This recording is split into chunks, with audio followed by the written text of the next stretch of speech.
So I had like a sexual experience when I was a kid with my best friend's dad. I did this process on that, and now I don't need to forgive him for it. I don't need to be angry for it. I'm actually really grateful it occurred. It was wild because after you go through it, we laugh because he's like, people are going to think you're crazy. I had a client, he literally had $10 million stolen from him. But what was wild is like when we went and we got to gratitude for it, now he will tell you that was one of the best things that ever happened to me in my life. I lost a family member last year, my dad, so we were really close. So it just really made me reflect on life. Like, what do I could work, I could do all this stuff, but like, am I certain that I have all these little bits and pieces of everything I want? And so it's been a real refinement stage. So.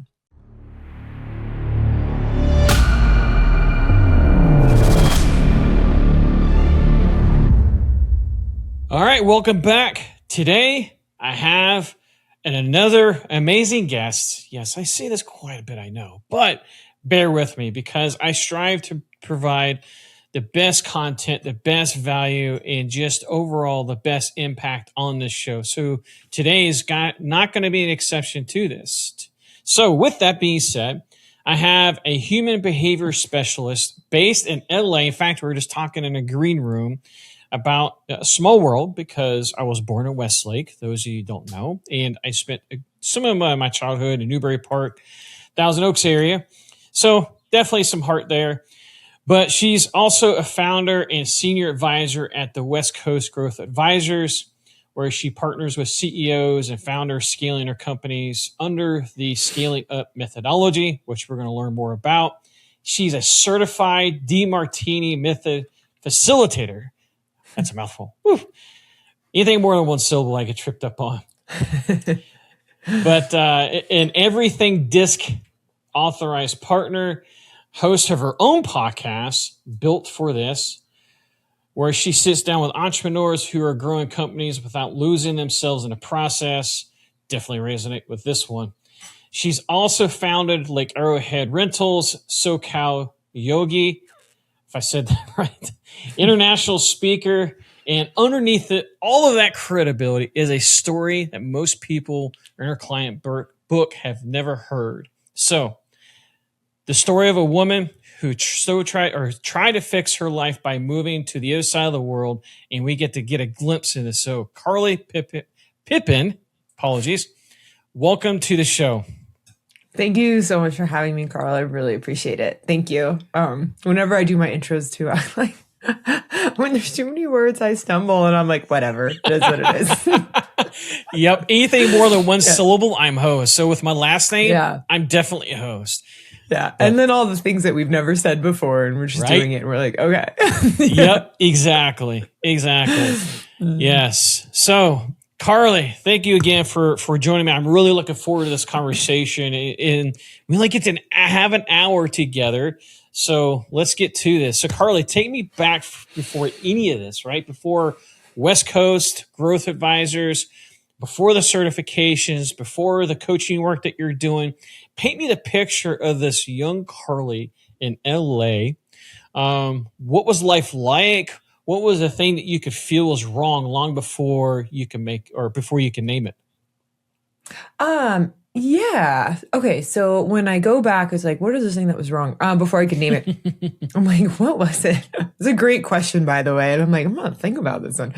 Okay. So yeah, when I look back at my life, like way back when, it was definitely understanding my own values. I would say it would be the thing that was really disconnected, where, you get stuck in your head with all the shoulds, the have to's, supposed to's, because I'm getting all this like advice from the outside world. And don't get me wrong, it's also can be great advice and it's things that really worked for someone else, but also they have a different value system. They function a different way. They even think differently. So my set of values, I see the world the way that I see the world because of what is meaningful and purposeful to me. And I didn't know that back then. And so I really struggled like internally finding my way. So there's a lot of noise, right? And I would say that was a huge gap. And even just when I uncovered that, it really helped me in life, not just for myself, but relationships. And, now in my business, it's one of the staples that I utilize because I find it to be that valuable. Mm-hmm. Agree, man. That is gold right there. And we even got into the heart of the episode because there is a lot of noise out there, right? By the peanut gallery is what I call it, because everybody's got their. And to your point, I agree. There is some good advice out there, some, right? But you've got to look at the work they're doing. You got to look, is there input in alignment of your core values, your beliefs, your systems, and at the end of the day, where are you trying to go?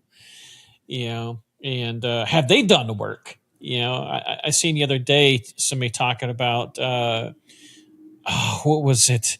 He was getting some energy drinks, and I have my own beliefs about energy drinks. I don't think they're good for you. If that's something you want to do, that's your own per real, right? But don't have a cart full of Twinkies, when you're saying this, right? And so, as he's describing a story for me, I'm actually picturing this person, right? With a shopping cart full of Twinkies, talking to this dude who's extremely fit, getting 2 energy drinks. I'm like, yeah, that's ironic. So, awesome. Well, you're in LA, right? You're grinding away, and from the outside, there is always a version of your life that looks fine. And I think so many people can resonate with this. I know I can, because for so many years I could, because I was grinding hard in my companies, not just one, not just 2, but several. In addition, trying to be a father, trying to be a husband, and trying to be a general human being, right? So for you, what does surface look like before the cracks started showing, right? Because the story that everyone hears about, especially in Australia, a breakthrough, I want to go before that. Like, what were some of the things that the cracks that started to appear? I think that main dynamic was, what was it? Am I trying to think? I think I'm just one of those people where my shit comes out. It just is what it is. It's all good. Like, what did people think? I've had, even working at companies, I've reacted as an employee. I've reacted as a manager. Yeah. I don't think that I was the best at hiding things. Let's just put it that way. I really was not the best. It was obvious, like, I loved fashion, and I don't think that people thought of me as well presented and all constantly well put together and refined as a result. I think that they were like, she likes fashion, she likes to dress great, but she's got some edge to her. She could be a little rough around the edges. And when very challenged and asked to do things that I don't want to do, the biggest freak out was when I quit that company fast, was when I was requested to create a false invoice for $250,000 for a client. I freaked out, man. Yeah. I don't blame you. Shit at the office. I was screaming. I did quit. So when you're like, what was on the surface? I was like, I think I was kind of me. Just, yes. And I attribute that to my lovely parents who really raised me in a way that they really challenged me, and they didn't oversupport me too much. They really taught me, like, kind of get your shit together. Like, they're like, nice. I know you're having a hard time, but you have to get your shit together. It's not a choice. Like, this is just how life is. And we're going to push you really hard, and we're going to freak out on you if you push us too far. And it was actually like a really great relationship. I have taken that out with me a little bit more, but I can see that that could be a little bit jarring sometimes. I am who I am. I could definitely relate to that. There have been some seasons of my life. I was told essentially the same thing. Hey, dude, get your shit together. Get your shit together. That might be the title of this episode, by the way. Get your shit together. Get your shit together. I like that. But that's so true. Especially in I don't know if you have any kids or if you're in a relationship, or we didn't really dive into that. But for me, I think one of the biggest struggles as of late is being the type of parent who's not trying to always be the go-to, right? Or the savior was, I guess what I'm trying to say is let them fall, let them get their lessons, right? Let life them. Because at the end of the day, us parents, we're not going to be around forever, right? Mm-hmm. And my wife and I got into a conversation not too long ago, talking about, giving them the things that they need. And in her mind, it was the financial aspect, right? Mm-hmm. The financial legacy. But, in my belief, I think what's more important isn't just the financial aspect. It's the intangible soft skills that we have to develop and nurture through life, right? When 2x4 slaps us in the face by a relationship or a business struggle, or somebody asks, hey, I need you to forge an invoice for $250,000, and you're like, pardon me?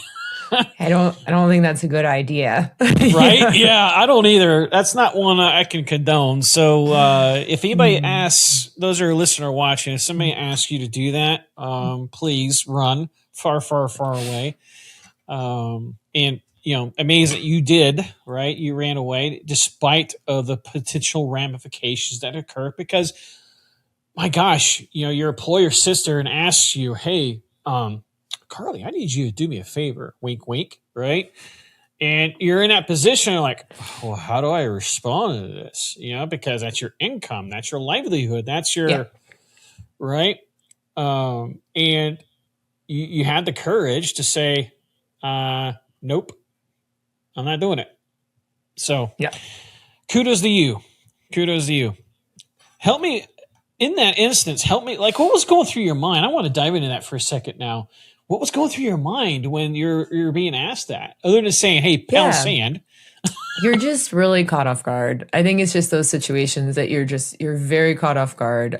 It's just something that you don't think about that's going to occur in your day. Right. You just don't think about it. And it became an argument. It just turned into an argument because it went back and forth.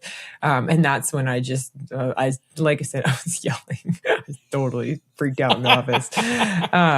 Totally freaked out in the office. But it's one of those dynamics where you just don't expect it. So when you're sitting there, you I would say you don't really know what to think. You start acting and reacting. Yeah. And again, I think that's where we have unrealistic expectations on ourselves to not have reactions when we're put in challenging circumstances and situations. So it's not that I'm not going to react, but like I can be really sweet, very nice, very gentle, very kind. If you're supportive, I was like I genuinely was a great employee. I was like an entrepreneur within the company, right? Entrepreneur. But then, entrepreneur. And so I was a great employee. I'm the we girl. I'm rooting for the team. So, and I'm the best. I'm the best person for you. You love me. But then when you challenge me, I become the worst, right? So you just challenge something that's important to me.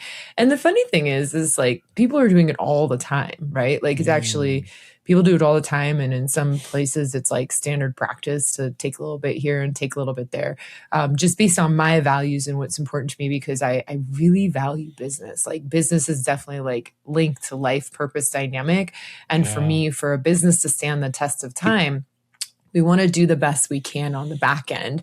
And so these little things for me it's not even about like the morality of it. It's like your company is just not going to last. Everyone here is like not going to be able to work here in the future because something like this can like take your company down. That's how much I love business. And I just think it's so important what people do because it's a service. It's a service. It's products that give other individuals something inspiring. It gives jobs, And so for me, it was like, how could you do this to like a business? Business is so important. And that was my personal internal dialogue, where someone else will have a different internal dialogue because something else is important to them. And so it's interesting because it's fun to see. It's fun to see and ask. And especially as I get to work on human behavior now, especially with my clients and stuff, like when they get things stolen from them and they're put in that position, it's interesting to see what their dialogue is. It's completely different than mine. They have a completely different perception. It triggered them in a completely different way. And it's quite fascinating to see how the human mind works so differently just based on what's important to you. So that's what's agree. important to me. Yeah. Yeah.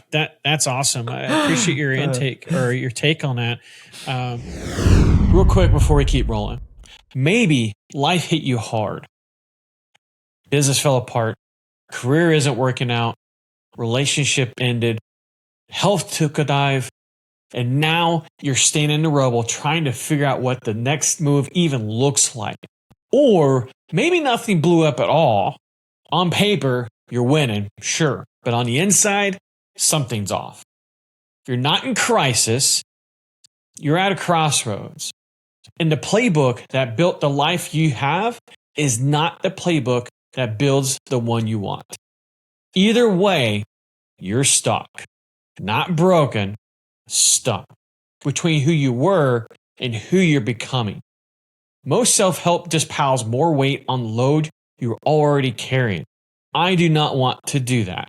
I put together a free video series called The Grit Code Exposed, and I want to invite you to check it out.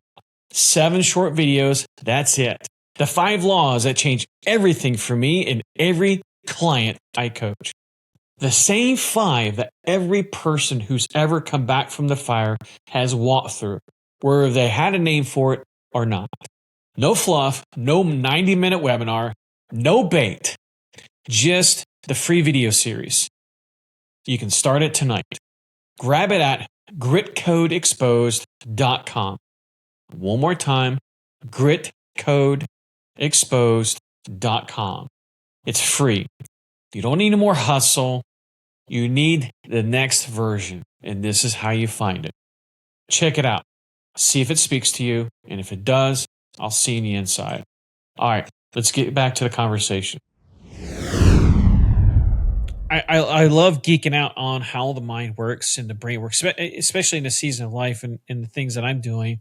I'm always intrigued by how our brain works, It works for us and against us at the same time, and I know we're going to dive more into, more of the specifics of your work in the sense of, what you do, because I'm really intrigued by this.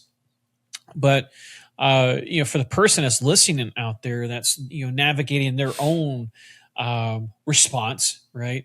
And that's something I'm often reminded by my corner, my coaches and people that support me. And I'm reminded my clients is you can only focus on the controllables, right? Your thoughts, actions, and beliefs, and yeah, to your point, nobody can, be ready for a conversation right from the get-go of, that magnitude, it's something that somebody doesn't just expect, well, cool. Well, walk me through, was this before, I think this was, what's leading or led up to your trip to Australia, right?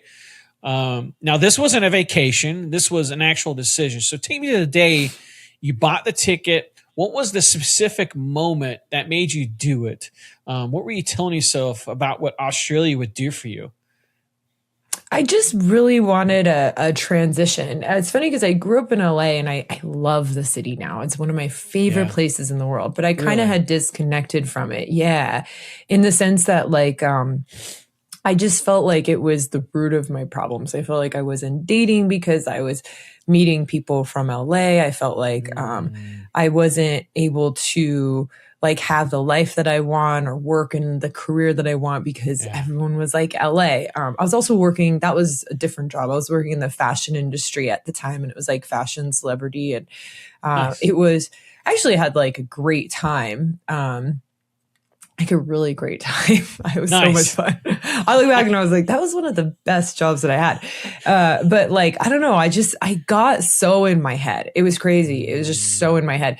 And so my solution was something must be better. I had visited Australia and it just felt kind of chill and sort of beachy vibes. And I am a little bit of a SoCal, it is a SoCal beachy girls inside of me 100%. So it's very drawn to the eastern side of Australia by the coast. It just became, that was the idea. It was I should just move there and see what life is like. You just went all out. I did. All in. I did. Nice. Well, it was great because at the time, and I don't know if this is still available, but you could go for a year without having to have a job because I could work from home at the time, which was great. And so I could go for a year without having to have like a job and have a year visa. And I was like, what a great opportunity for me. Right. And you had to do it before you were 30 and I was 29. So I was like, I could do this now and I can't do it next year because next year I'll have to get a job and it'll be harder for me. Yeah. The stuff that I did, I was like, it's like contract work. So I'm not going to get sponsorship. It wouldn't get me a visa. And the only other way to do it was to like go do labor on a farm and stuff. And I'd already, you know, I'm already in like management positions and stuff. Yeah, I didn't want to do that. Excuse me. Yeah, you're good. Yeah, it's like digression in a way, or regression. Yeah. So I didn't want to do that. So that was it. That was like, now's the time. Now's the time. Yeah. Nice. Well, that takes a lot of courage, right? I mean, I'm seeing some trends of taking some courageous action because there's a lot of people in that situation that would always go towards the comfortable side, right? Instead of saying, you know what, I need to do this before I'm 30. I need to do it now or it's never going to happen. And yeah, I can resonate with this for a lot of things that I look back on. It's like, man, I wish I had done X, right?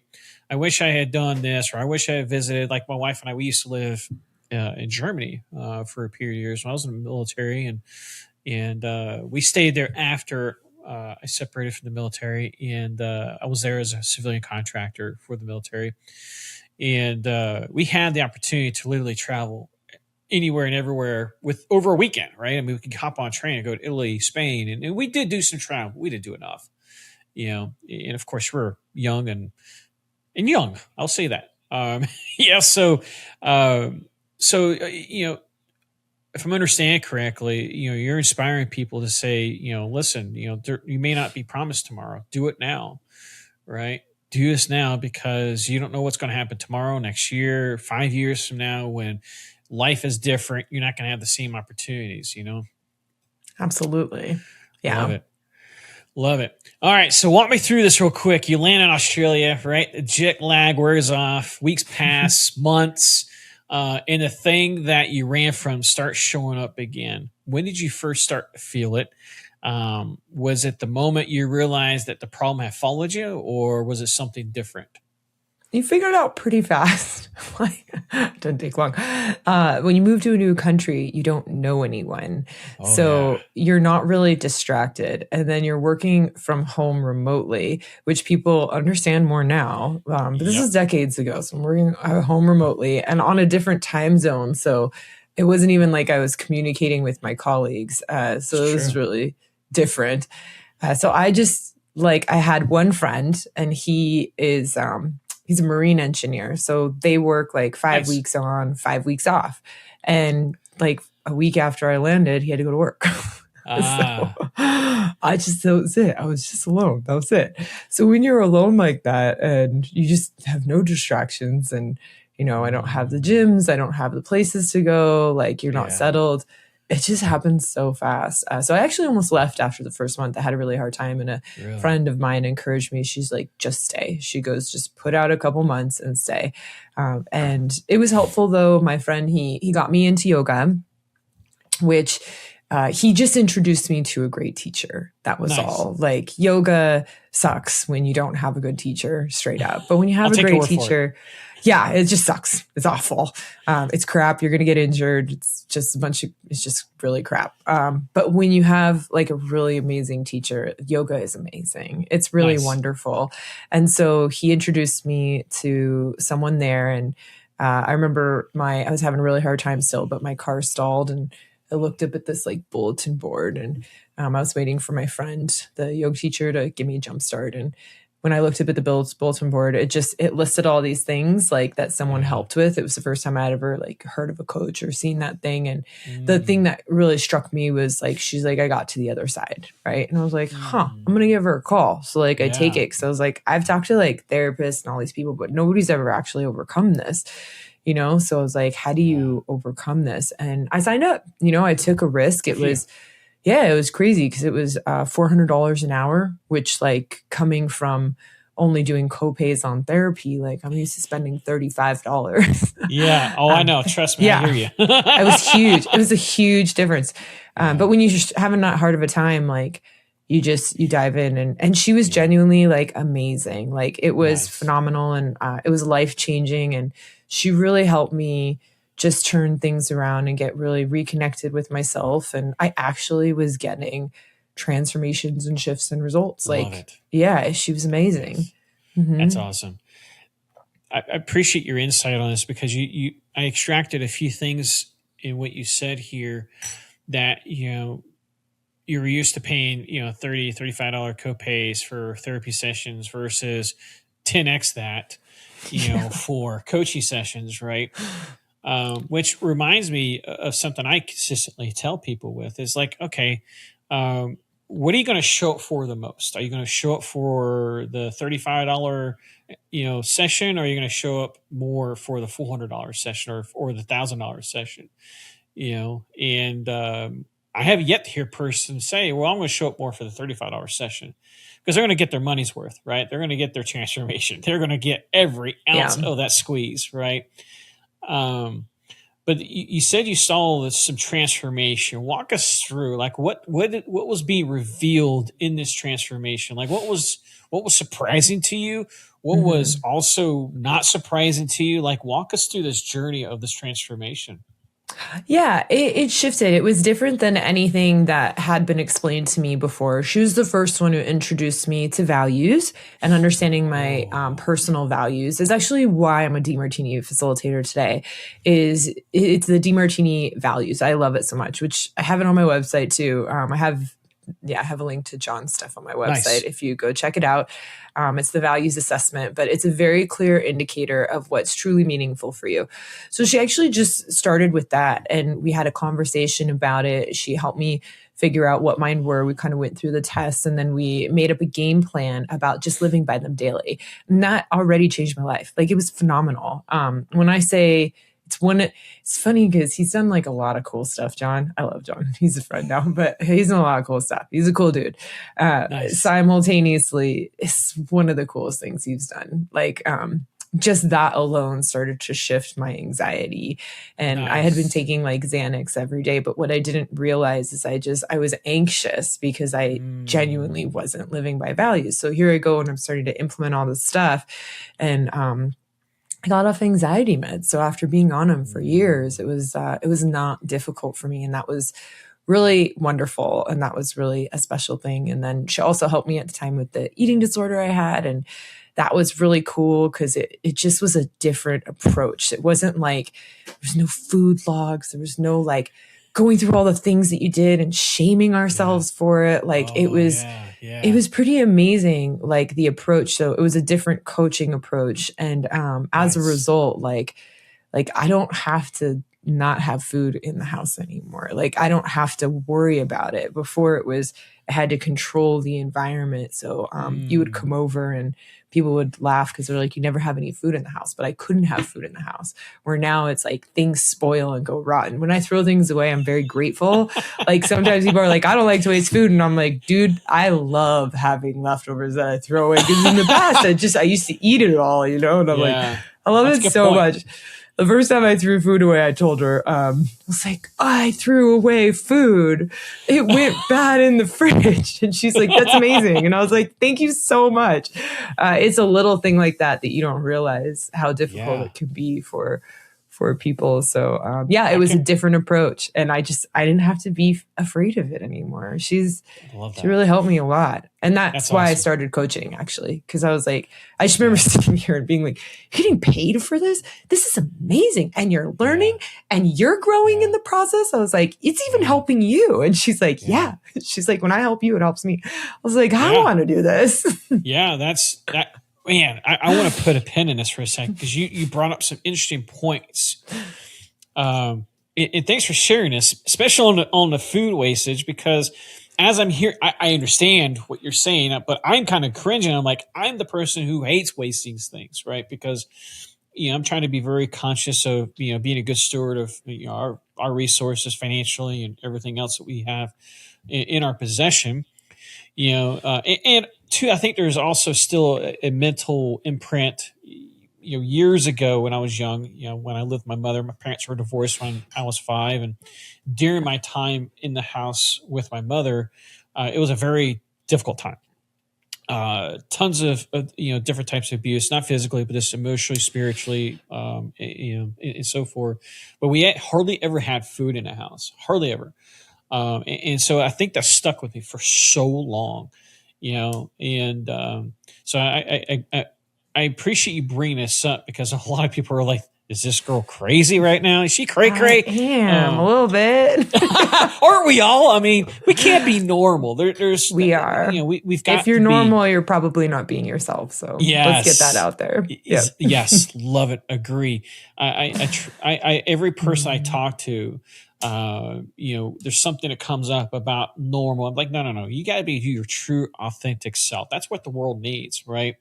But let's kind of go back to what you were saying just a moment ago, because it sounded like it inspired you to go down this road that you're living in now, right? Yeah. Helping other people, coaching, and so forth, which I can resonate.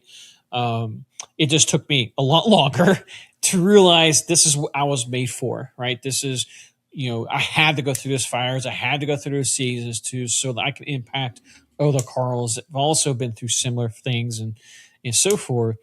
But I think a lot of people need to understand about what you said. It helps both of you.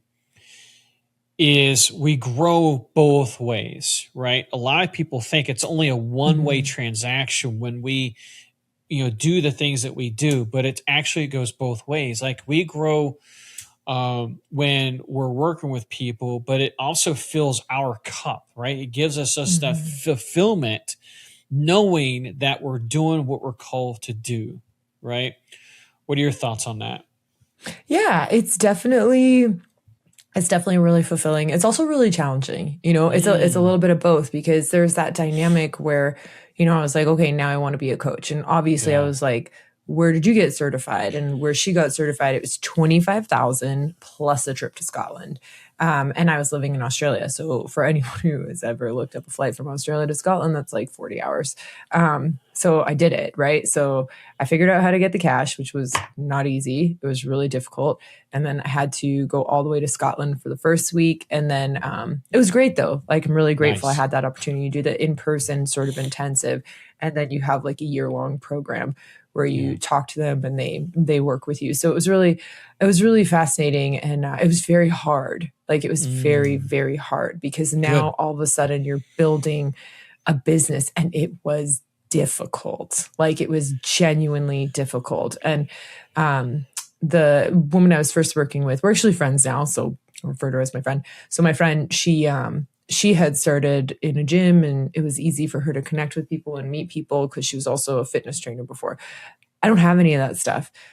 Sometimes people start and it just like kind of translates into these various dynamics. I don't have that. And so because I don't have that, like I just am genuinely starting a business from scratch.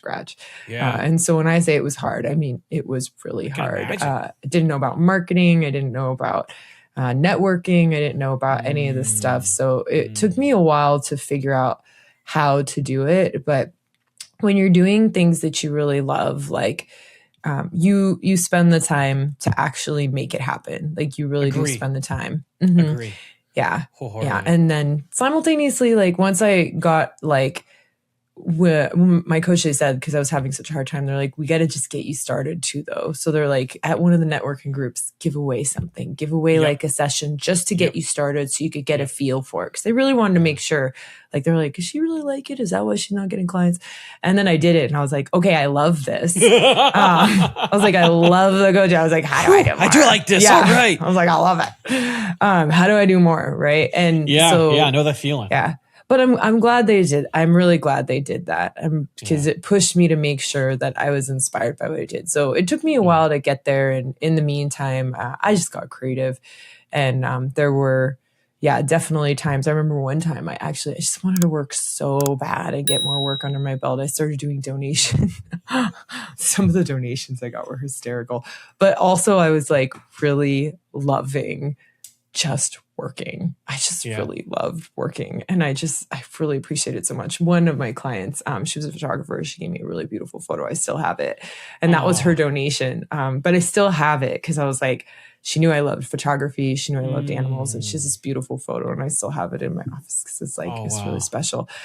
So even though, it was like kind of a weird beginning, before I actually started to get paid, I got paid in some pretty cool ways. And that was a special one. Mm-hmm. Yeah, that keeps you going though, right? I mean, yes, the little certificates of appreciation, aka dollar bills, those help, right? We got to have those. But aside from that, giving gifts from the heart, like the picture that you got, that right there is probably what energizes you more to keep doing what you're doing, because that's heart, right? I mean, that's gifts from the heart. That's people giving you something that you just can't buy off a shelf anywhere else. And I want to go back for a second, because you said something I want every person that's listening or watching to take note of, because I heard a clue in here that gave an indication that this was really, really important. So you found a way to do it. And what I meant by that is, you said that this you had to invest like 20 grand or 25K or something like that, plus travel, plus, right? I run into a lot of people when they hear the price tag, they immediately look in the bank kind of like, and they disqualify themselves, right? Mm-hmm. And and I'm reminded of a story. I don't know if you know who Myron Golden is, but Myron lives I say right up the street. I don't take that literal. He's about an hour and a half north of me in Tampa. But Myron Golden told this story. I think it was Myron.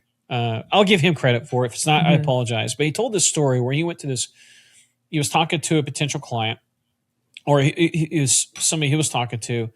Gave the analogy of a $50,000 Mercedes, right? He was looking at a Mercedes. This was back, when they're 50 grand, they're no longer 50 grand.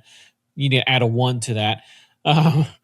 But the salesman that told him it was 50 grand, he was like, wow, man, I just don't know. Then the guy said, well, if somebody had kidnapped your daughter, would you still hesitate, or would you do everything you could to get that 50K to do, for the ransom? You'd figure it out. Yeah, you'll figure it out, right? Yeah. And that begs the question, or not really the question, the belief that if your mind is focused, and as I'd like to hear your thoughts on this, because this is something I've really been driving a point on, is whatever you focus on will flourish, right? Mm-hmm. If you're focusing more on solutions, guess what? You're going to find solutions. You're going to find opportunities. However, conversely, if you're looking for ways of how it's not going to work or why it shouldn't work, guess what? That too shall appear, right? Like, what are your beliefs, or what do you have to say on that? Yeah. I think it's wisdom to just look at both sides. Like, it's because there's ways that things aren't going to work, but that also wakes us up to the reality, like, that there's challenges that come with these dynamics, and there's challenges that come with, like, the investment, right? Yeah. So I could look at how it's not going to work, but that also gets me realistic with, like, okay, I'm taking this flight. Okay, I'm going to be in Scotland. Okay, like, I still am, like, I'm not taking time off from work. I'm working from home at the time. Like, how am I going to do that? So if I look at all the ways it's not going to work, I actually prepare myself for the challenges that are going to come. And then I see, like, what does that look like? How does this function for me? Can I actually come up with solutions? And I could. Right? Yeah. I could. So I was like, all right, well, let me move forward. I didn't understand business enough to understand, like, how challenging it would be to start the business, but that's fine. That came later. You'll learn. I learned that. I learned that through experience, but you can't figure out everything beforehand, but at least I prepared enough with all these different things that when I got the challenge, this is why I like to do it, is I'll prepare enough for what I know, so that when what I don't know comes, like, I don't have to be struggling with all the things that I already knew. So that's actually, I like to look at the things and the downsides of what I'm doing, the challenges. And then there's the other dynamic of just the meaning it has to me, and, like, how much meaning does this thing have for me? And so whenever I invest in something, it's because the meaning that it has for me is valuable, like it's meaningful. And so like if you look at how I spend my money, right, it's going to be different than how someone else spends their money and even my time. But I spend it on things that are meaningful to me, right? And so it's like with the coaching, that was something that was meaningful to me. I just had gotten such great experiences with it, and I knew that investing another year with her teachers who were more advanced and stuff, like I'd get a lot more. And it was great because I don't really use their methods to the same degree as it did. They had some big gaps. Really? Love them. They're fun, but they just had some major gaps, which got filled in later, which was great. But when it got filled in, it was like, oh my God, this is such a relief. This was the missing piece. So I was really grateful when I got that. But yeah, it was like, even I couldn't be an expert in what I was today without them drilling me on some of these base components, which was awesome. Right. So I basically paid that to get this foundation that made me more masterful at what I do today. Like I have that because of that, which was cool. So you see all these like stepping stones that you take, but again, it's like, what is the meaning to you? And so we'll invest in things that are just massively meaningful. And I like to ask that question, like, what is this going to give me? Sometimes it gives you a financial ROI, right? Which is easier to, it's easier to look at and evaluate. But if it's not giving you a financial ROI, it's what is the ROI it's giving you? And how does that actually like serve you? And you see it, it's funny because it's like chiropractic. I work with a lot of chiropractors too. Like it just is what they really love personal development and the mind body connection. So I think with coaching, you tend to attract a lot of that, but it's fun because even them, they're awesome. They're awesome. I might change my target market now after this. I love chiropractors. I love chiropractors so much. They're so fun. They have a lot of wisdom as well. And again, they just really like that dynamic, but it's cool because if you look at the, this personal development component, when they're doing adjustments, like chiropractors aren't selling you an adjustment. You get an adjustment, you can feel better, but most people don't actually care about their physical body. They care about what they can do with it. Yes. So it's feel. Like, it's like, okay, you're coming in because you want to be able to hold your child. You want to be able to pick them up without being in back pain. Like you want to be able to swing them around. Like that's why you're actually getting the adjustment. You're not getting it. You're not really getting it because you care about your body. And there's nothing wrong with that. Not everyone cares about it. Not everyone's like some crazy elite athlete. And we all don't have that value. But you place the meaning on what's important to you. So you'll go to a chiropractor, not because you're an elite athlete and you need to take care of your body and you think about that stuff. You're going because you want to hold your kid. You're going because you want to go, for a hike with your partner. You're going because you're going to Italy and you can't walk right now. And if you get the adjustment by the time next year you go to Italy, you'll be able to walk around Rome. Right. So it has nothing to do with the actual chiropractic. So that's why I say it's like when you're investing in something, like what is the real meaning behind it, especially these larger investments? And is it actually something that's meaningful to you? Because if it is, it's worth it, and if it's not, don't do it. You don't have to. Nobody has to. That's a good point. I agree 100%. And that's at the end of the day, you have to look at the impact of that investment financially or the pain that you're trying to solve, right? And in this season, I've been investing in a wide variety of things. For my own health, I've invested in some coaches to help me, on the fitness side, health and fitness side. I've got a personal development coach who keeps me, sharp and build build the things that I'm building, and plus, personally too, right? To build up my mind, and because as the phrase goes, new levels, new devils, right? Having people in your corner, whether it's a coach, it's a mentor, or anything of that nature, having people to keep you growth oriented, keeping you focused on your priorities and the things you want to achieve, especially when there's so much noise out there, especially today, it is really important to do this. So let's fast forward a little bit because I really want to dive some of this. I want to nerd out for a little bit. I call this nerding out because this is an area that intrigues me so much. you refer to this Demartini method, and this is something that I dive into with my own clients in the sense of core values and going through that assessment. And I think what trips people up is they feel like they have to find their core values, and it's like, no, you're not necessarily finding them; they're already there. Yep. Right. So, you use this Demartini method with clients. And so for the person who's never heard of it, I know I never heard of it until I was going through your bio. I'm like, Demartini. I actually know somebody by the last name of Demartini. Coincidentally, he's in Spain. I used to work with him overseas. Probably not the same dude. But for the person who's never heard of it, give them the 60-second rundown of this. What does it, what does it do? Just walk us through that. Yeah. So it is a tool to help us transform our perception. So anything that we're going through that is in the way becomes on the way. Whatever struggle, whatever challenge, whatever has occurred, you don't have to be upset about it anymore. You don't have to be angry. It doesn't have to take up, I call it valuable real estate in your mind that nobody's paying you rent for. Right. So it's, letting go of these things and actually coming to gratitude for it. And gratitude is not, I forgive you. If you forgive them, you're not grateful. So it's actually going beyond forgiveness and saying, I actually don't need to forgive you. I love you. I genuinely love and appreciate you for challenging me in this form. And it's interesting because it goes from, little arguments and fights to extreme circumstances. Yeah. So I had like a sexual experience when I was a kid with my best friend's dad. Right? It happened that way. And so I did this process on that. And now I don't need to forgive him for it. I don't need to be angry for it. I'm actually really grateful it occurred. It was wild because after you go through it, we laugh because he's like, people are going to think you're crazy because you're going to go out and you're saying, I'm grateful for this experience. And I'm like, but I really am. So I don't want to lie about it. Yeah. I really am grateful. I love and appreciate him for the life that he's given me today based off of the challenge that I had in the past. And I wouldn't be who I was today without that experience. And the Demartini method gets into all the very meticulous details of what that looks like so that there's no more trauma.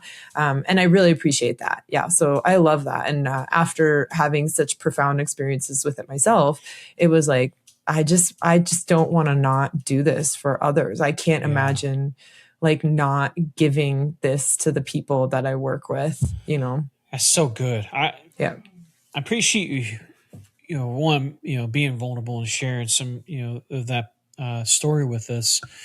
I think there are a lot of people, especially the women, that can resonate with you in what you just, very briefly shared. And I think a lot of people that are hearing you right now, they're like, okay, that sounds all well and good, but lady, you're cray cray. Yeah. That's okay. And you don't ever have to talk to me then. I really don't care. Nobody's going to change and take away that gratitude. I don't care what anyone says. I'm fucking grateful. And when people get upset with me, I'm like, you do what you need to do. If you need to be angry and you need to be upset, you do you, but you're not taking this away from me. This was like freedom. No, there is freedom in it, right? Because that's why I want to dive into for a moment, because that person is speaking this right now. They're not thinking about the other side of this, the freedom of energy, the freedom of the real estate that you're expanding. And when you're saying forgiveness, this is something I learned last year before, through a church that it's called a Freedom Series or Freedom Conference, whatever. Forgiveness isn't that you're letting someone off the hook or any of that. You're releasing them. Right? You're releasing the emotion, you're releasing the real estate and everything that is charged behind that event so you can move on. You're not letting them off the hook. You're moving on. You're freeing that space up. And I can just hear it in your voice. I can just hear it in you that you have truly freed that real estate up. And I think so many people need to hear this because there are a lot of people out there experiencing their own versions of some type of trauma, either similar to what you experienced, or maybe they experience it in their business, or maybe I'm prior military, several combat deployments.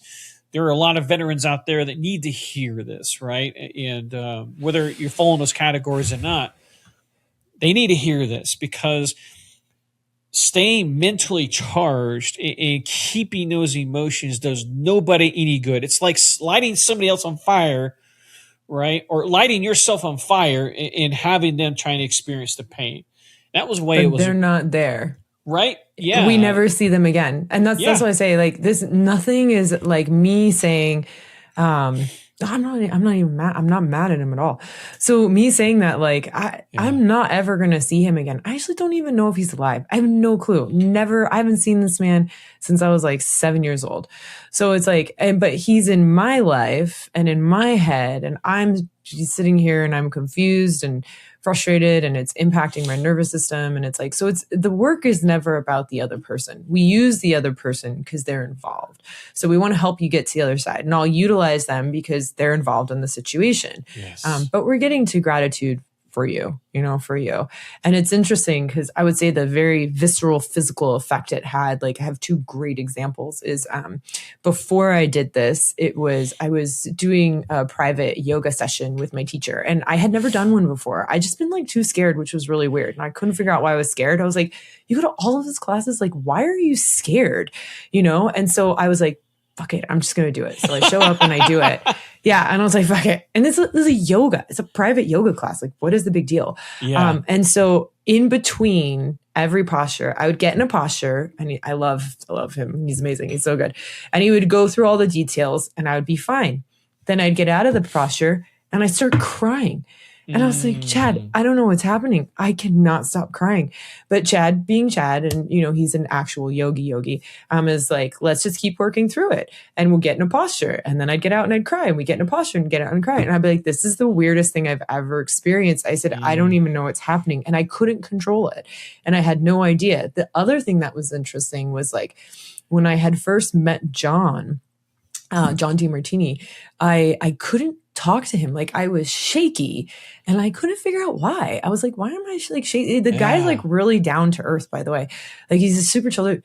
So I was like, why am I all shaky? But I would shake and my voice would get really low and I couldn't talk to him.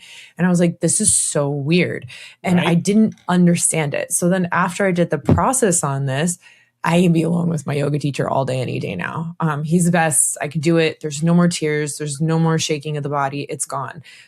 He's a friend, right? It just is what it is now. And then even with John, all that's gone. John is genuinely now like a friend. Like, he tried to come to my wedding, but he couldn't get back for his appointment in Spain fast enough. So he came on like video and he was like live streaming with his daughter, like at my wedding. That's awesome. So I know, here you go from like not being able to like hang out with these people to like, they're like genuinely friends now. And all because I did that process, and that my nervous system got out of fight or flight. Because any person that even remotely reminded me of that individual, whether it be that they had the same eye color, whether it be they had the same hair, they were around the same age, and there was different variables that each of these mentors and friends of mine had that reminded me of them. And so I couldn't actually connect with them. And to think of the amount of people in the world that had that I've avoided up until that point is phenomenal. Point. So when we talk about like working to get to the other side, there are things that we can't even see that our subconscious is protecting us from and keeping us safe, that our amygdala goes into this fight or flight dynamic. So when I say it was freedom, I genuinely mean like this freed up a significant quantity of experiences in my life. And I would not be able to do business coaching today without getting to the other side of this, because I can't be in a room full of men by myself without with having this trigger in charge. There's no way. There's no way. Sense.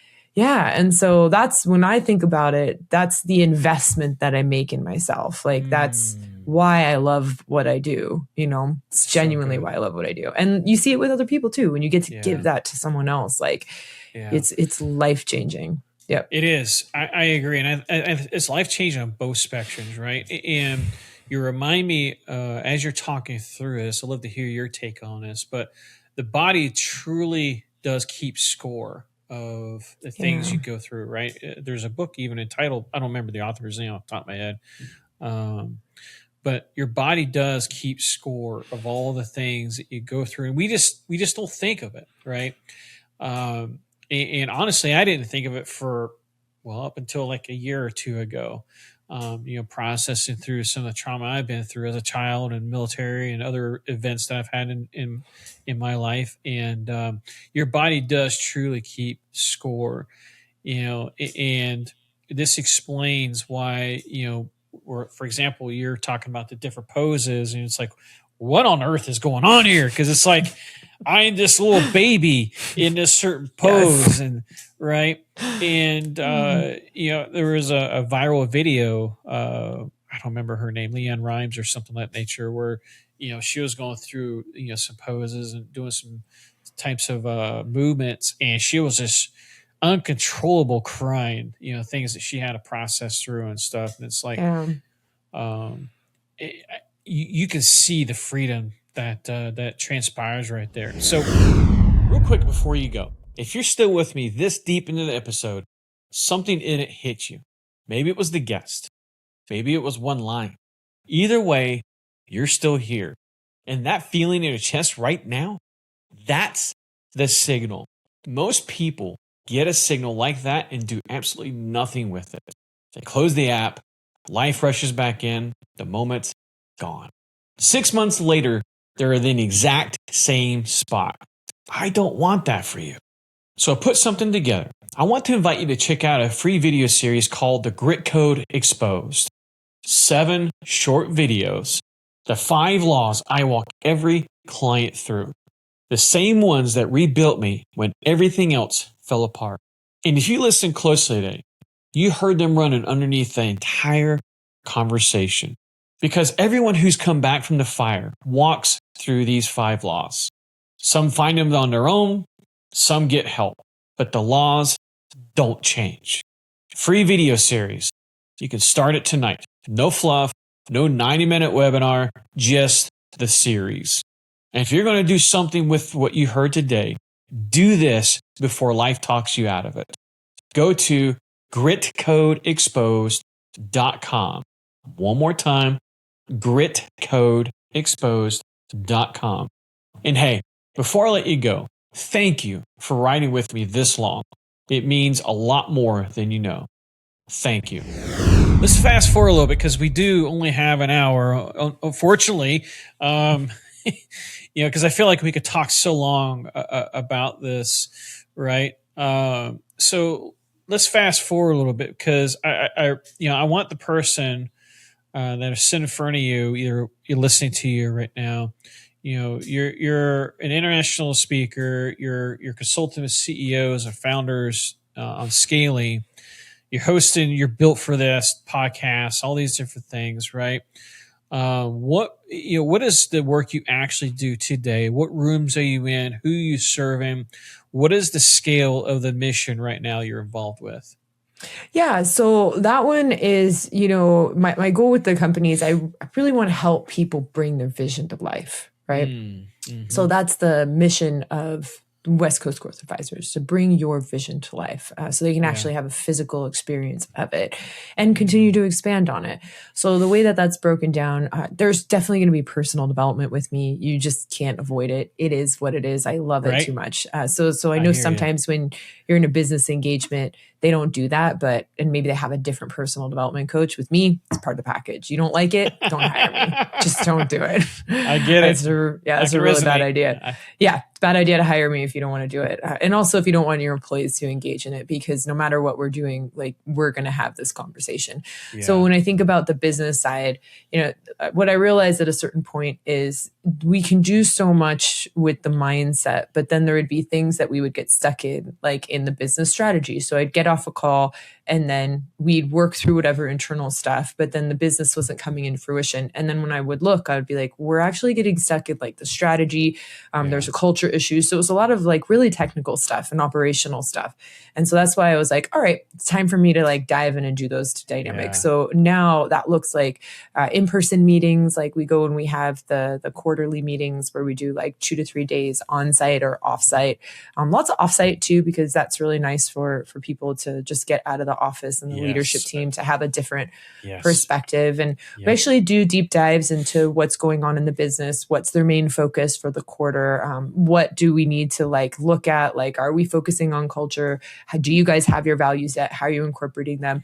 And really getting everything put in place. And it's a lot of stuff. Like it takes a long time to get a business to that organization and structure and then get it to grow, like really grow. And as you grow, we focus on the growing pains and we work on strategy, operations. We're making sure cash flow is a really big thing. Like we really want to make sure cash flow is healthy so that you can scale and that you can grow. So that's a huge dynamic too.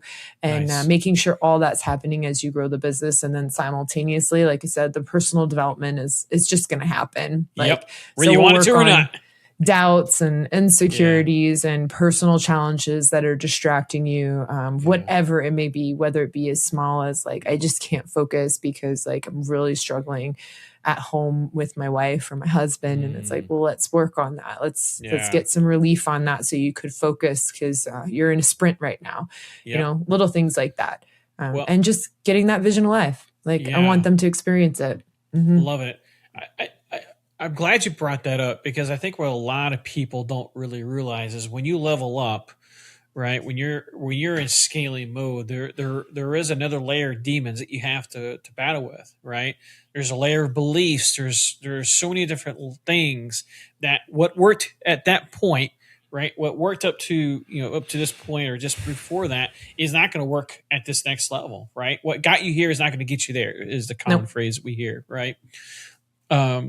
Karl, you said this, many times, right? In different ways, every person, regardless of background or resume, is held back by their own interpretation of themselves, which I can deeply resonate with. If the audience only walks away with one teaching from your entire body of work, what is the message you want them to walk away with or carry? Say it the way you would say it in the rooms that you're in. Yeah, you spot it, you got it. It's as simple as that. Whatever you see on the outside, you have on the inside. And it's the things that you admire, but it's also the things that really piss you off. We deflect the things that piss us off because we don't love that part of ourselves. And that's part of our own journey and work is actually to love those parts of ourselves. But then those parts of ourselves that you're also deflecting are the things that you admire on the outside. You know, if you think someone's a great speaker, it's like, you're a great speaker too. You're just not identifying where you do it. You know, everyone's a great speaker when they talk about things in their value system. If I talk about when I talk about something that's meaningful to you, you will not shut up. Right. That's just my goal. It's like, you'll interrupt me. You'll keep changing the subject to it. You don't want to shut up. And if you talk to someone like someone talks to you about something that's not meaningful, like you just don't know what to say. Like you sit there and you become an introvert. This goes to anything that you see in the world, anything. Whatever it is, you spot it, you got it, and work on your prides, work on your shames, and just go out there and be yourself in the world. You don't have to be anyone else. Everyone else is taken. I think that was Emerson. Everyone else is taken, right? Just be yourself. Because I think it was Emerson. It's a good one from him. A funny way I like to say this, we have kids, and this movie that came out a long time ago, I think it's B movie. Seinfeld's in it and a few other well-known actors, but throughout the movie, he would this little B was like, just be yourself, right? So every time I say that's the it comes out that way, right? Right? Yeah. Yes, exactly. Yeah. Yep. I have nieces, and it changes the game. It does. In your head. Yep, it does, certainly, for sure. That's awesome. My gosh. Yep. Well, when I initially reached out to you, as we start to wrap up, when I reached out to you initially, I used a phrase I think it captures what you're really building, and I think what really encapsulates your work, right? And this is something I can deeply appreciate because I've been there, and it's something I still, navigate here and there. Ensuring your business fuels your life, right? Rather than draining it. That's it, isn't it? I mean, at the end of the day, that's the whole game for founders and people that you coach or CEOs that you coach. Yeah. Awesome. So what does it actually look like in practice for someone that's reading this or listening to this and in their business that is currently draining them? There's things that you're doing that it's time to delegate. There's genuinely like, you're not meant to do everything in a company. And so if something's exhausting you, draining you, it's probably something that it's wise to delegate. So taking a look at that and taking that off your plate. There's also the dynamic of the business is draining you. Like, I don't know what it looks like, but maybe it's overwhelming. Maybe you can't get your employees to like get back on track. Maybe, I don't know what's happening, but there's also probably going to be a problem or a challenge that requires solving. And there's the double fold component with that. Like, and this is, I actually use personal development to figure out like what the roadblock is. So I ask questions to see like why this is occurring. And once you figure out why it's occurring on the greater, grander scheme and you become grateful for it, like grateful enough that you're like, wow, I'm actually really grateful this is happening right now. Yes. Like without this, this could be a bigger problem. So when I can get someone to there, the funny thing is like, I'm like, okay, now that you're grateful, now we'll solve it because now we have the answers that we needed. So I utilize the personal development to figure out what the roadblock is. And then you put in a strategy to solve it. Like I was just working with someone and their roadblock is their management team. Once the management team gets to management, all of a sudden they're starting to slack at these various like locations. And so when we looked at it, there's not enough in the standard operating procedure and there's not enough in the employee guidelines for the management team to be able to make sure that they understand the roles and the tasks that they are required to do on a daily basis. And because they get paid on commission, they're making so much money that they start to just slack off, you know, not realizing like these are the rules. And if you don't follow them, you're out within this time frame. And that's a big chunk of cash to lose. So he's basically, we worked on what was going on, why the problem was there, made him feel better about it. And now he's energized again. He went from being really drained to like, he's energized. He knows how to solve the problem. And now he's putting things in place and excited to go. You know, we get really drained when we can't see an outcome to a problem. Agree. We get so drained. I get so drained. It's probably like one of my most challenging personal qualities is like when I can't see the other side, I'm like, oh my God, this is so hard. That's what feels hard to me. So like seeing that other side is what I love to give to people. I struggle with the most personally. Right. I think a lot of people do more than they care to admit, to be honest with you. Yes. You know, but what I heard there, and I want to bring this to this, I want to put a spotlight on this. You teach them how to ask the better questions, right? Yeah. You know, ask the questions to get the better answers instead of being, you know, instead of the victim mindset type of questions, more of the victor type of questions. All right, what can I learn from this? What is the opportunity that I need to learn so that I can grow to the next level? Not as, you know, why is this happening? Why is the world against me? Why, right? You got to start learning how to ask better questions. Well, even that dynamic of like, I need to protect myself. I need to do this or that. I had a client, he literally had $10 million stolen from him, you know, but what was wild is like when we went and we got to gratitude for it, now he will tell you that was one of the best things that ever happened to me in my life. It brought his business to the trajectory and the place that he wanted to go. And it ensured that he didn't want to retire, but he was subordinating to all these other people that said you should retire, but he actually doesn't want to retire. So now he's building the business the way he wanted to build it. He's scaling it the way he wanted to scale it. And he's thinking about like after this one is done, because he knows that this one he wants to sell, is like, what are my next steps in life? Because I don't want to retire, you know? So he can sit there and he said, it was a $10 million thing that like saved my life, you know? And so it's like, you don't have to be the victim. If you see why it's there, like then you can move forward into the action that you're meant to take, not the thing that you thought it should be or supposed to be. And we have big lessons in life, you know, we all have big lessons in life, and it may not be $10 million for you, but there's things out there. Every person on this planet has something that felt like that $10 million like challenge, every person. And when you find the meaning, there's things that amazing on the other side. Agree wholeheartedly. You know, what you just said right there reminded me of an episode I did about a week ago, actually. Barbie Engel, she's running for political office in Arizona. She gave the reference, what you just remind me of, you know, if she doesn't pay attention, you know, boulders are dropped, you know, these lessons, right? So it taught her to pay attention more of the pebbles, the little lessons, so she could avoid as many of the boulders as she could potentially avoid. I agree with you.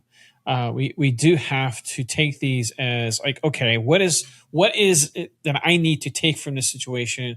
What is it that the universe or God or the creator trying to guide me in this decision or in this opportunity? Because obviously I'm not supposed to go in that direction, right?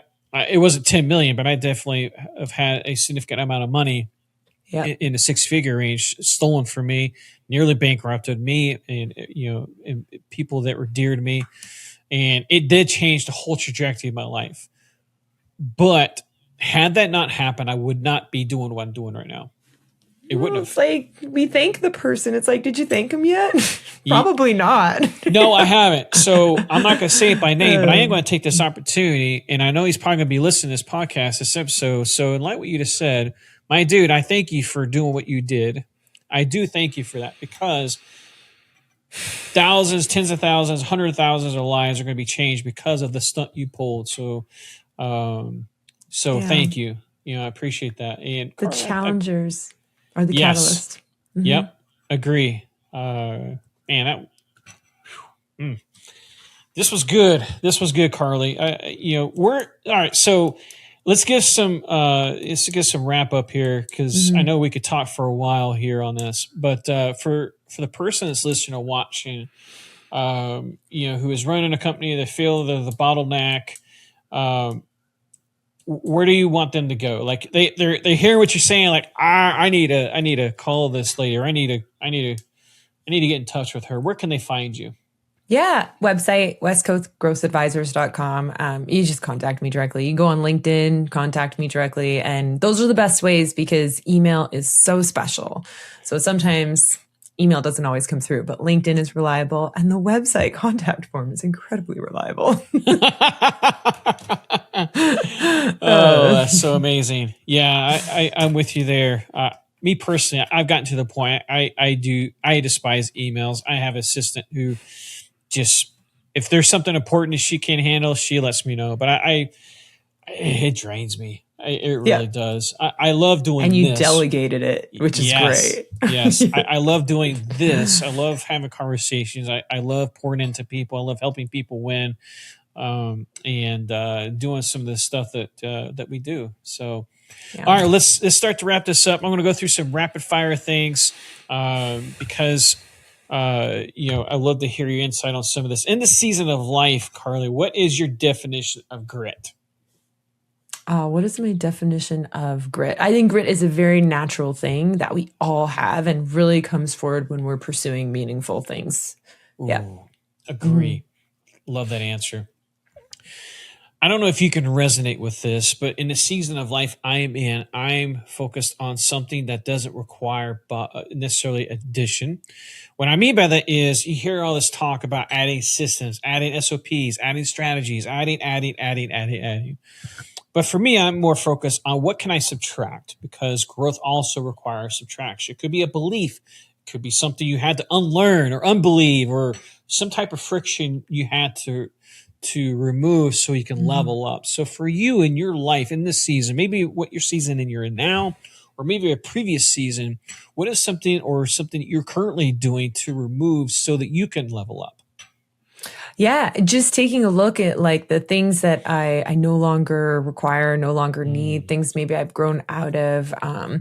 That's been the season of what is really meaningful to me. How do I really want to live my life? I lost a family member last year, my dad. So we were really close. So it just really made me reflect on life. Like, what do I could work, I could do all this stuff, but like, am I certain that I have all these little bits and pieces of everything I want? And so it's been a real refinement stage. So yeah, that's been really helpful. Love it. Thanks for sharing that. All right. So the last questions is a two-part. Both of these were questions that I prepared you for in the green room before I hit the record. So when you're in the trenches, when you're going through the thick of it, it could be a dark moment, season, or something. What is a quote or directive that you tell yourself to pull yourself through that moment? Yeah.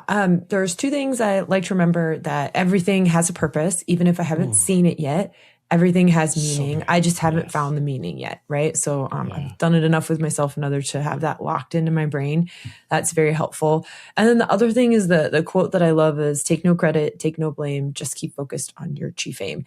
And that's just, it's not here to be proud. I'm not here to have shame. Like, I'm just here to focus on my mission, and what is that mission, and how can I just wake up and participate in that today? And that one's been very, very helpful. Very, very helpful. Nice. So good. Thanks for sharing that. I definitely got some impact on that one. This is one of the reasons why I love hearing you, asking this question, because I love to hear, because everybody's got so many amazing quotes, right? I know. So, all right. This last question is a two-part. I want to ask the last part first, because sometimes I get so excited I forget it. So, what is the one question that you will love to challenge my next guest with? So one question to challenge the next guest. And while you're thinking about this, those who are listening or watching, I love to give my guests an opportunity to ask my next guest. Now, the lineup is completely anonymous. So it wasn't like I said, hey, Carly, my next guest is X, so she could do some quick research and so forth. So that being said, what would you like to ask them? So I really like to challenge people. So, you know how you got to this like really beautiful heart opening about that person who stole money from you? Yes. What I really want to know is, what's the hardest thing that they went through, and what are they grateful for about it? What are they grateful? Not the forgiving, but just like you gave me some really solid gratitude. What are you grateful for? What did it gift you in your life that you could share? I like making people do that.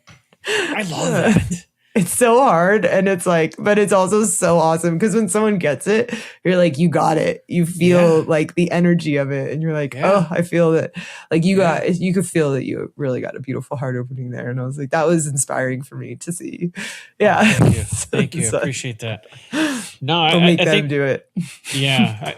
Thank you. That's a good question. I love that. And, I appreciate you acknowledging that, because I actually felt like it was the right time to share that, because when you said that, it really just brought up some emotions that were associated with that, because it really set us back in a variety of ways, financially, personally, and so forth. I could have easily have done other things, and so great question.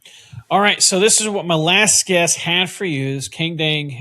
He's actually a dear friend of mine. I've known for a couple of years. He's got an amazing story. In episode 24, I think it's going to be.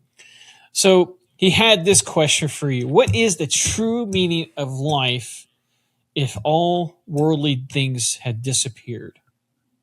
Oh, there is no meaning, sir. Worldly things are part of the meaning. I think we miss out on that. Like we lost the connection to real spirituality. We think that spirituality is letting go of things, but it's letting go of the attachment to things, but connecting to it from inspiration. So I can never expect someone who has a really high value on, what's his name? LeBron James. He spends like $1 million a year on health stuff, and he's got all this crazy health stuff at home. If I make him get rid of all those worldly things, like that's what lights him up. That's what fuels him. Sure. So that actually is life. And when you can let go of the idea that it's an attachment, and let go of the prides around it or the shames, it opens your heart, and it brings you so much fulfillment that becomes part of your mission and your journey, and you share that with others. Yeah, so nice. I'm a little bit of the opposite on that one. Don't let go of those attachments. Find what inspires you, and then help bring it to the world. Yeah, because someone else is inspired by it, whatever it is. I don't really That's care true. what it is. Just go get it done. Yeah, I love that perspective. That's definitely a perspective that, to be quite honest, I didn't expect to see. But man, I could definitely appreciate that perspective for sure. I'm sitting at the most beautifully created desk by an artist. I love my desk. It's so beautiful and it's masterfully created and it's nice. art. And I sit at a piece of art every day with art behind me. I know, I see the art behind you. Yeah, don't ask me to get rid of mastery. Like, it's just so beautiful to connect with something that took someone decades to create, a lifetime to make what I'm using. And I get to walk into my office every day and just see it. And it's life-changing for me. Yeah. That's awesome. Thanks for sharing your perspective on that. It really, I know a lot of people. It's a fun question. Yeah. I love asking these. These are questions that, I love asking. So, well, Carly, I know we both got to go, or else we can stay here and talk for a while, for a lot longer. I know I could, because I love doing this for so much, and I could tell you do as well.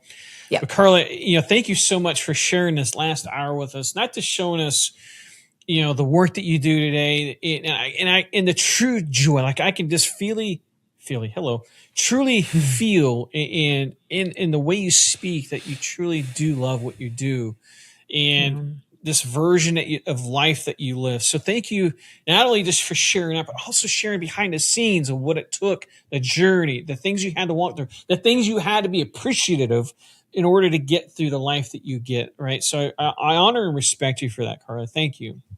Yeah, thank you so much for having me. I actually really enjoyed this conversation too. We could definitely go on for a while. So thank you for the quality questions and quality conversation.